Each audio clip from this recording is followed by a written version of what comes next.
Hello students, आज के lecture में हम पढ़ेंगे रीअरेंजमेंट रिएक्शंस। रीअरेंजमेंट रिएक्शंस क्या होती हैं? अभी तक हमने रिएक्शंस के टाइप्स पढ़े, substitution reactions, elimination reactions, addition reactions, and अब हम पढ़ेंगे रीअरेंजमेंट रिएक्शंस।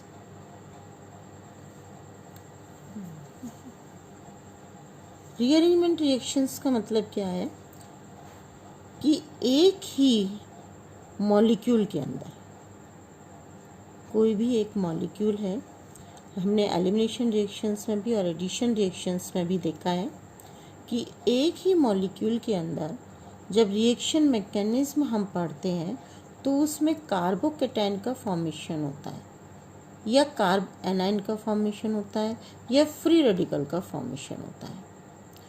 उस कंडीशन में प्राइमरी, सेकेंडरी और टर्शरी तीनों तरह के कार्बोकैटायंस, कार्बेनाइंस एंड फ्री रेडिकल्स की पॉसिबिलिटी होती है। हम जानते हैं कि कार्बोकैटायंस या कार्बेनाइंस या फ्री रेडिकल्स जनरली टर्शरी सबसे ज़्यादा स्टेबल होते हैं, देन सेकेंडरी और देन प्राइमरी। ठीक है, तो वहाँ पर हम ये कहते हैं कि एलिमिनेशन रिएक्शंस के अंदर या एडिशन रिएक्शंस के अंदर जनरली हाइड्राइड शिफ्ट शो होती है। हाइड्राइड शिफ्ट का मतलब क्या है कि अगर हमारे पास इंटरमीडिएट मैकेनिज्म के अंदर अगर हम देखें तो इंटरमीडिएट स्पीशीज़ में अगर प्राइमरी कार्बोकैटायन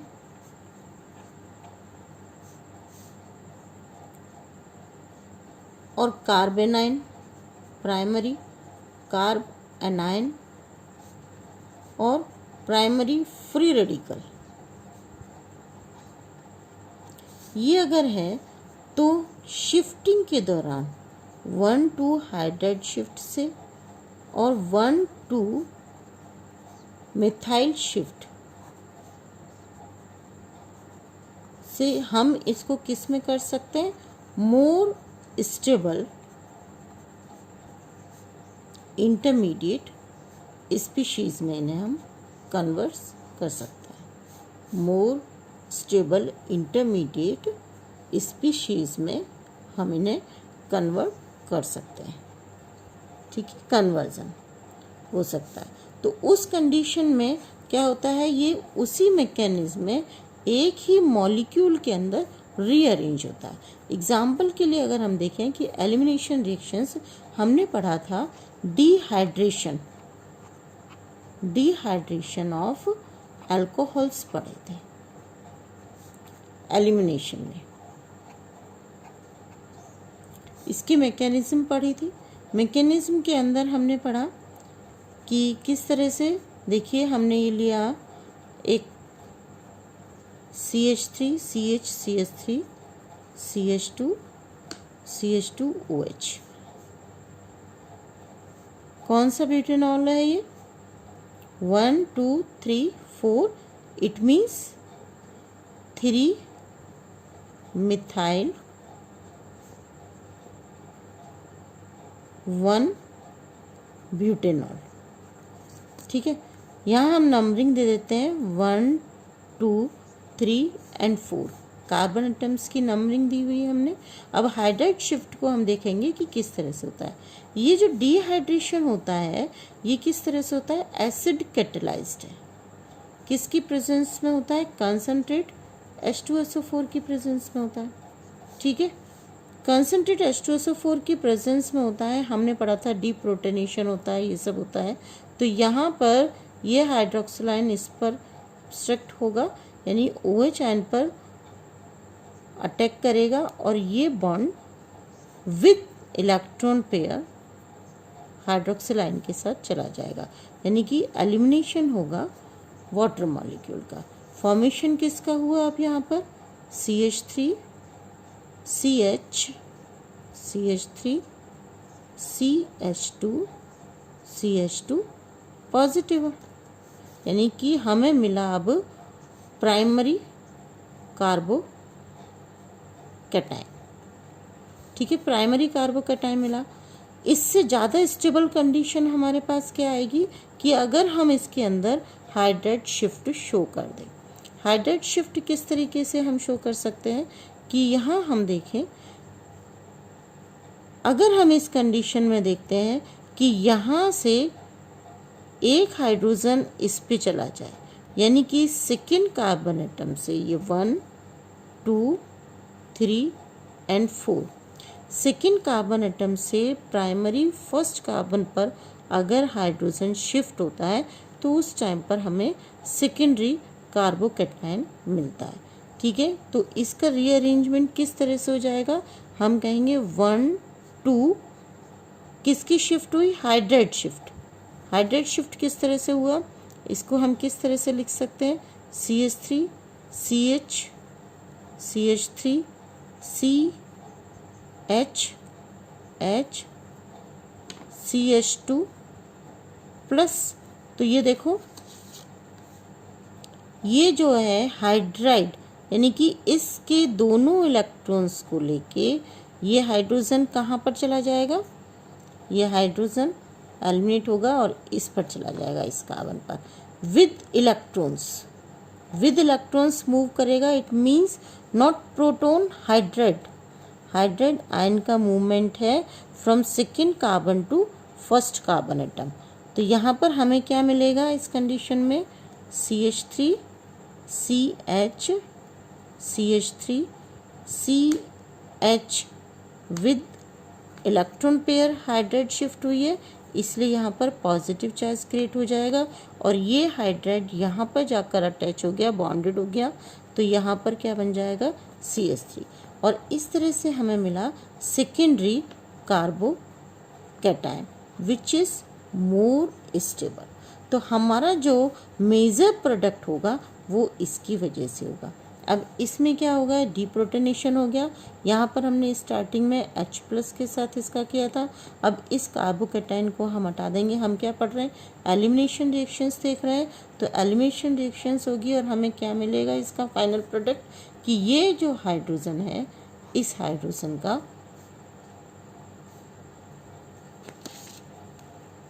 एलिमिनेशन हो जाए।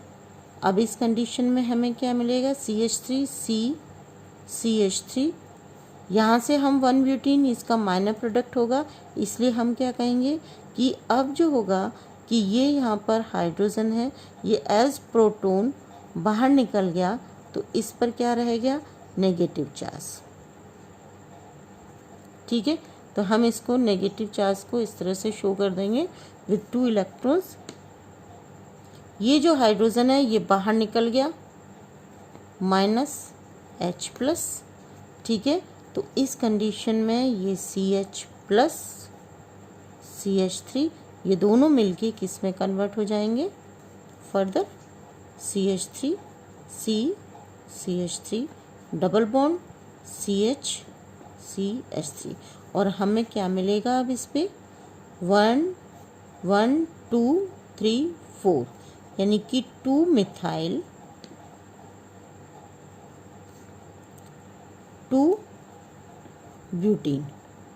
This is the major product.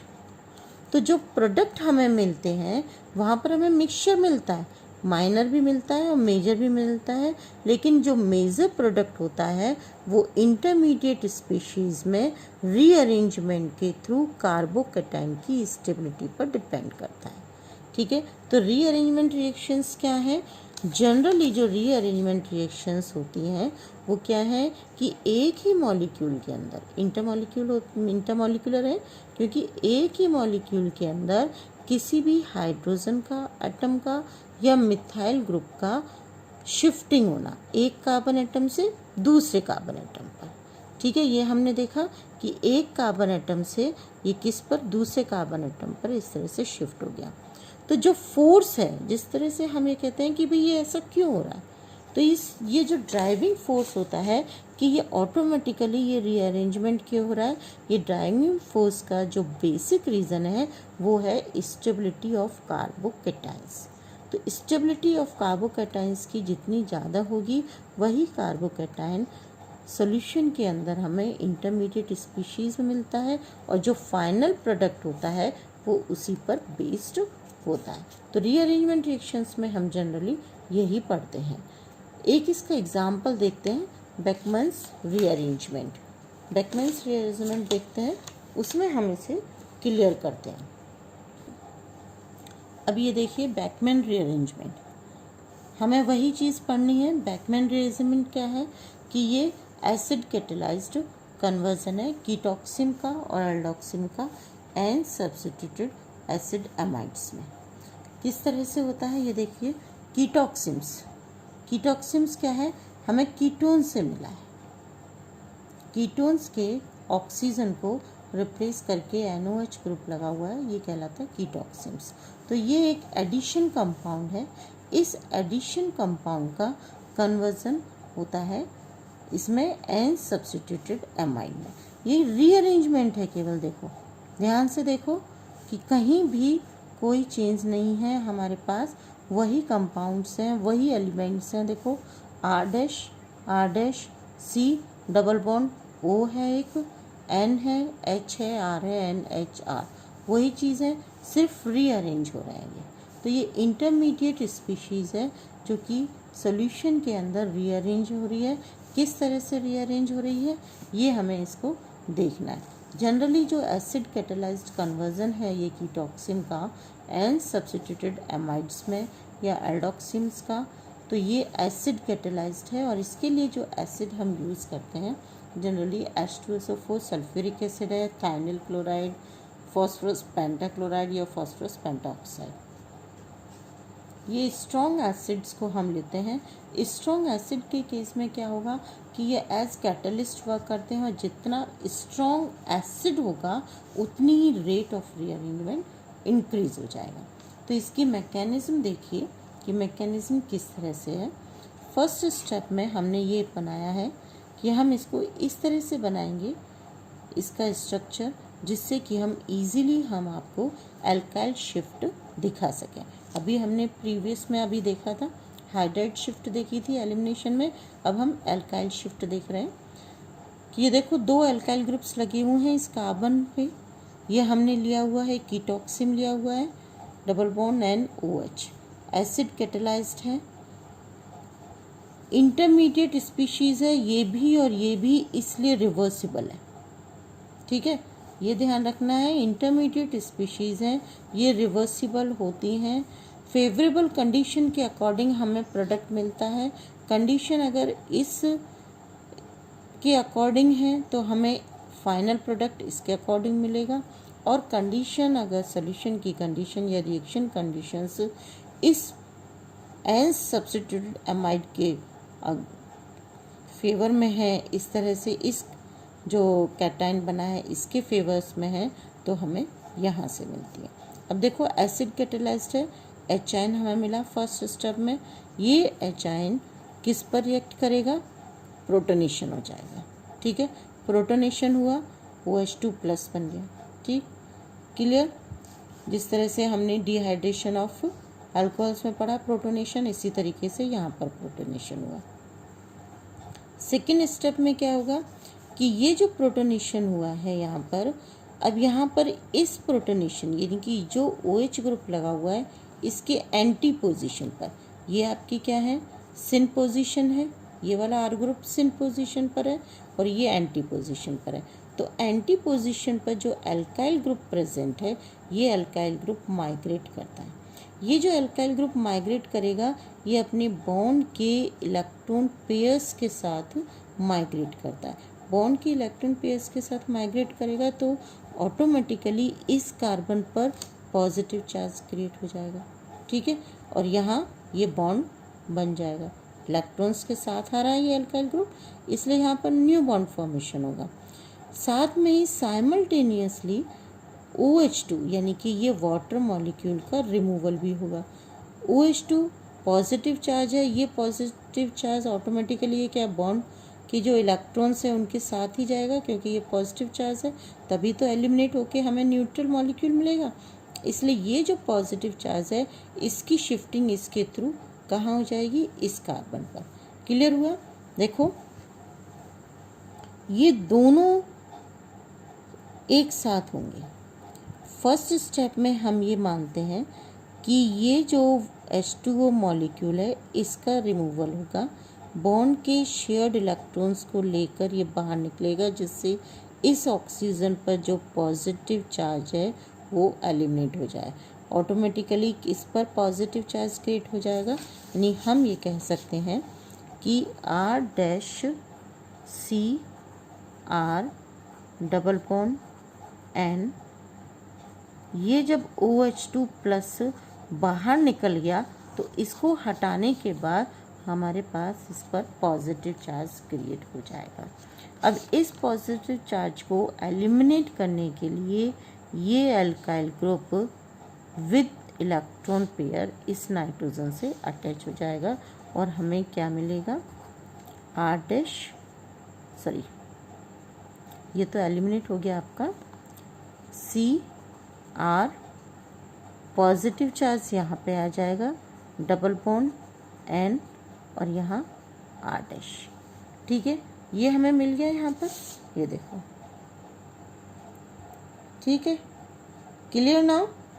अब यहाँ जो हमारे पास ये H प्लस दूसरे एक वाटर मॉलिक्यूल के साथ इसका रिएक्शन होगा, वाटर मॉलिक्यूल के साथ रिएक्शन होगा, जिसको कि हम लिख सकते हैं HOH करके। ठीक है, ये जो हाइड्रोक्सिल आयन है ये इस कार्बोकैटायन पर अटैक करेगा, हाइड्रोक्सिल आयन यहाँ बॉन्डेड हो जाएगा और जो H प्लस है वो ऐसे H प्लस की तरीके से रिमूव आउट हो जाएगा। हमें क्या मिल गया, ये COH R double bond N R'। ठीक है, अब ये देखो, ये अल्काइल शिफ्ट तो हो गया, लेकिन अभी भी अगर हम देखें तो ये देखो अभी भी हमारे पास क्या है, हमें बनाना क्या है, main product N substituted amide. ठीक है, तो यहाँ इस कंडीशन में क्या होगा, फर्दर इसकी शिफ्टिंग होगी, फर्दर शिफ्टिंग हुई, ये जो हाइड्रोजन आयन है, ये हाइड्रोजन आयन का मूवमेंट नाइट्रोजन पर होगा और यहाँ से इसका देखो, इसको आपको हम यहाँ पर दिखाते हैं कि किस तरह से होगा। ये यहाँ पर हमें ये मिला है, ये मिल गया, इस पर जब हमने HOH का एडिशन किया तो ये जो नेगेटिव पार्ट है H प्लस और OH नेगेटिव, ठीक है, ये नेगेटिव पार्ट इस कार्बोकैटायन पर मूव किया तो हमें रिजल्टेंट में क्या मिलेगा, CHO। ठीक, ये R, यहाँ आपके पास डबल बॉन्ड N है और इस N से ये R' अटैच्ड है। ठीक है, अब ये देखिए कि ये जो बॉन्ड के इलेक्ट्रॉन्स हैं, ये इलेक्ट्रॉन्स कहाँ शिफ्ट हो गए, इधर, यानी कि ये बॉन्ड यहाँ शिफ्ट हो गया। ये जो हाइड्रोजन है, इस हाइड्रोजन को हम कहेंगे कि ये कहाँ शिफ्ट होगा, अब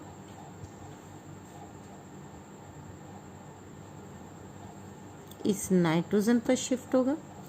नाइट्रोजन पर एक बॉन्ड ये 4 बॉन्ड हो जाएंगे, इसलिए इसका जो बॉन्ड के इलेक्ट्रॉन्स हैं कहाँ पर शिफ्ट होंगे, यहाँ पर शिफ्ट होंगे। क्यों, क्योंकि ये हाइड्रोजन जो है एस H प्लस आयन आ रहा है। ठीक है, H प्लस आयन की तरह से आ रहा है, तो नेचुरल बात है इस नाइट्रोजन पर जो पॉजिटिव चार्ज क्रिएट होगा उसको रिमूव आउट करने के लिए ये बॉन्ड के शेयर्ड इलेक्ट्रॉन्स यहाँ पर आ जाएंगे, यानी कि न्यू बॉन्ड का फॉर्मेशन होगा H के साथ। रिजल्टेंट में हमें क्या मिलेगा, C double bond O R, ये डबल बॉन्ड था, ये यहाँ पर नया बॉन्ड बन गया H से, जो कि यहाँ से आया, और ये R'। ठीक है, क्लियर। तो हमें क्या मिल गया यहाँ पर कि एल्काइल शिफ्ट हुई और हमें रिजल्टेंट में क्या मिला, N substituted amides RCO NH R'। ठीक है, तो N सब्स्टिट्यूटेड, N पर हमने क्या है, R ग्रुप लगा हुआ है, तो N से सब्स्टिट्यूटेड है इसलिए, और ये एमाइड्स हो गए। अमाइड्स क्या होते हैं, RCONH2 होते हैं। तो N को हमने N के एक हाइड्रोजन को किससे रिप्लेस किया है, अल्काइल ग्रुप से, इसलिए ये क्या कहलाते हैं, N सब्स्टिट्यूटेड एमाइड्स। ये एमाइड हैं, एल्केन एमाइड, ये है N सब्स्टिट्यूटेड एमाइड्स। तो मेरे ख्याल से आपको सभी को क्लियर होगा कि 1,2 hydride shift and alkyl shift किस तरह से होती है। रीअरेंजमेंट रिएक्शन क्या है, I think it is clear for all of you.